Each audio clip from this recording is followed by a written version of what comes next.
एकड़ गेहूं है, कटेगा बेच देगा, कई लाख मिल जाएगा। इसलिए लोग कुछ ऊंचा सोचते।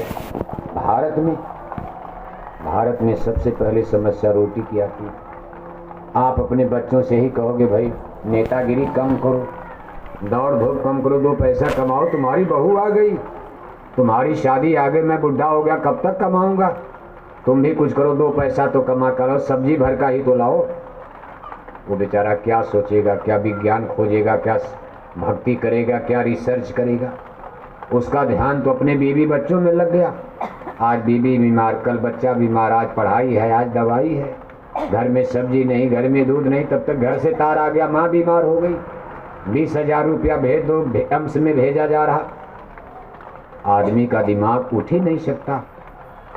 अमेरिका में ये चिंतन है ही नहीं, वहाँ किसी को चिंता नहीं है कि हमको रोटी मिलेगी, शाम को मिलना है, इसलिए उनकी फ्री लाइफ सिस्टम है।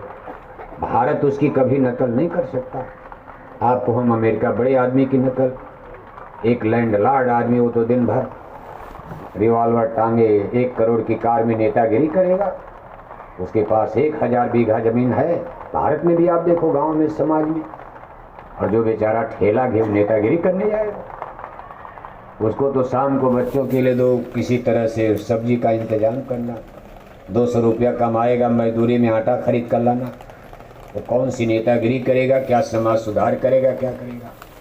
भगवान राम गरीब घर में पैदा हुए होते, इतना बड़ा काम कर पाते। राजा के लड़के थे, कोई टेंशन नहीं, भले जंगल चले गए, उनको ये चिंता नहीं कि मेरी माता कौशल्या भूखे मरेंगी, क्योंकि राजा, अयोध्या के राजा, क्या चिंता उनको। इसलिए ईश्वर की तरफ से कुछ न कुछ ऐसा सिस्टम बनता। लेकिन उस विकास की आंधी में आज अमेरिका देखो, दुनिया की सुपर पावर तो बन गया, सुपर पावर माना जाता, संसार का सबसे धनी मानी, हर तरह से आज अमेरिका को दुनिया में, इस धरती पर सबसे बड़ी सुपर पावर माना जा रहा। अमेरिका ही वो देश है कि आज के 50 साल पहले 1969 में उसने अपने आदमियों को चंदा मामा पर भेज दिया। हम लोग 50 साल के बाद हमारा चंद्रयान माने जहाज चंदा मामा पर गया, लेकिन अभी आदमी भारत का नहीं गया। डर लग रहा है कि कहीं रास्ते में क्रैश हो गया तो आदमी मारा जाएगा। और अमेरिका 50 साल पहले अपने आदमी चंदा मामा पर भेज दिए, वो लौट करके जिंदा वापस भी आ गए।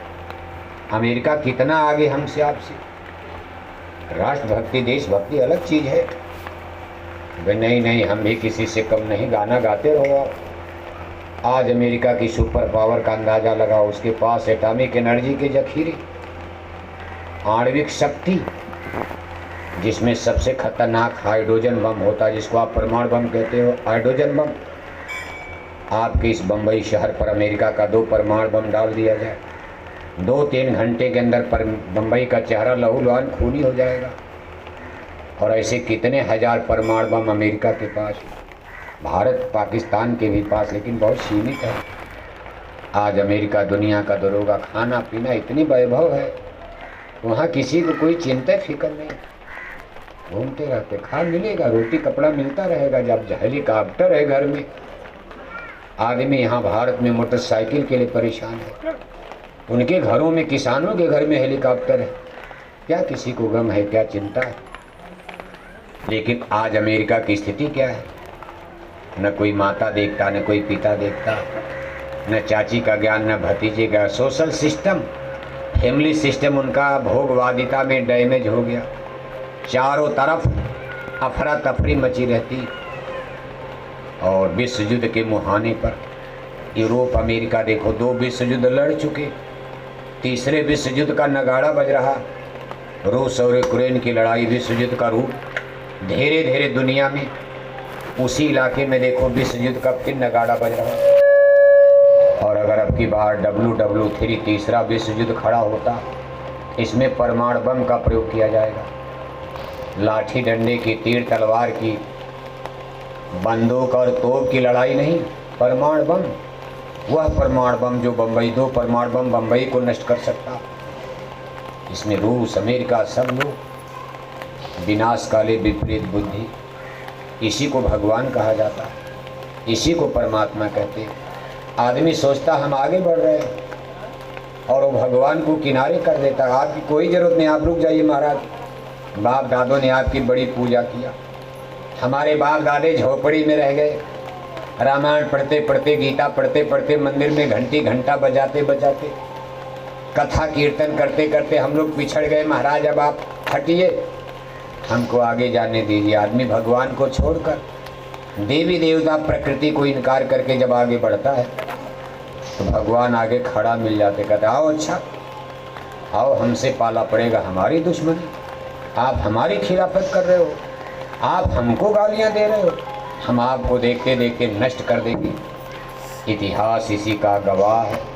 दशहरा आप क्यों मनाते हो? रावण ने भगवान को गाली देना शुरू कर दिया, सोने की लंका बना गए। बहुत समझाया ऋषि मुनियों ने कि महाराज आप किसी के अधीन हो, सुपर पावर तो परमात्मा भगवान ही है, आप उनको इनकार करके कभी आगे नहीं बढ़ सकते हो। सुख नहीं मिलेगा, दुख मिलेगा, वो जब चाहे आपको नष्ट कर सकते। रावण ने कहा कौन भगवान? भगवान देख लूंगा। और रहा न कुल कोई रोवन हारा, 1 लाख पूत 1.25 लाख नाती, और ता रावण घर। बात थोड़ी अतिशयोक्ति लगती है, 1 लाख पूत, 1 लाख लड़का किसी के पैदा हुआ। द्वापर युग में गांधारी राजा धृतराष्ट्र के 100 पुत्र, भगवान श्री कृष्ण के 59 लड़के, 8 रानियां, 59 लड़के तो भगवान श्री कृष्ण के ही थे। और रावण का समय तो लाखों बरस पहले का इतिहास है। अब ये सब चीज़ें तो आधुनिक युग में इंडियन हिस्ट्री ऑफ इंडिया, क्योंकि भारत का इतिहास अंग्रेज़ों के ज़माने में लिखा गया। अंग्रेज बहादुरों का जब राज था, ब्रिटानिया हुकूमत, भारत गुलाम था, उस समय अंग्रेज इतिहासकारों ने अंग्रेजी में भारत का इतिहास लिखा। अंग्रेज चले गए, भारत के विद्वान उसी को ट्रांसलेट हिंदी में करके वही इतिहास पढ़ाया जाता। और भारत के इतिहास में रामकृष्ण को, धर्म कर्म को तो पीछे कर दिया। यही सब चीज़ तो गड़बड़ हो गई। का रामकृष्ण के नाम पर, धर्म कर्म के नाम पर हम लोग पिछड़ गए, इनको हटाओ। लेकिन कुल मिलाकर के महापुरुष ये समझाने की कोशिश करते हैं